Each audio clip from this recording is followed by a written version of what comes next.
大家好，欢迎来到我的小厨房。今天来分享一个用麸质酱油做的蒜泥白肉。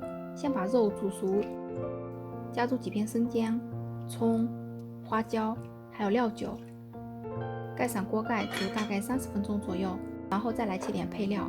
把黄瓜去皮切成丝，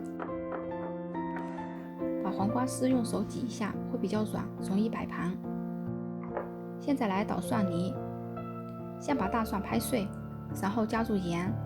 大蒜碰到盐后，细胞就会迅速的软化，大蒜就可以很容易的被捣成蒜泥了。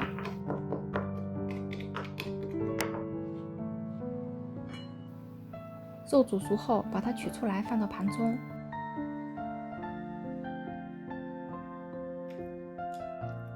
把捣好的蒜泥倒入碗中，加入一点盐、麸质酱油。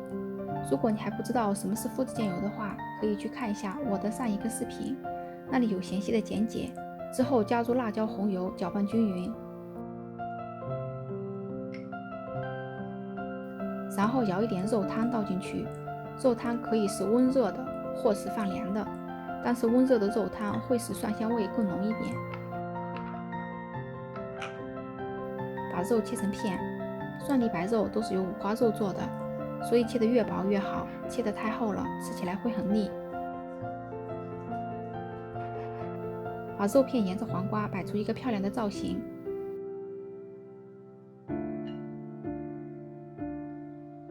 然后把之前调好的汁均匀地淋在肉片上就可以了。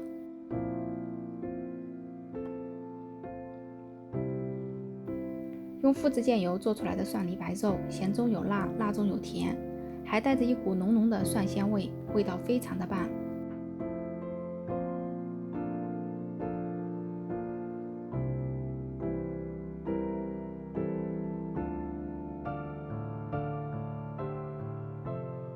感谢你的观看，我们下期再见。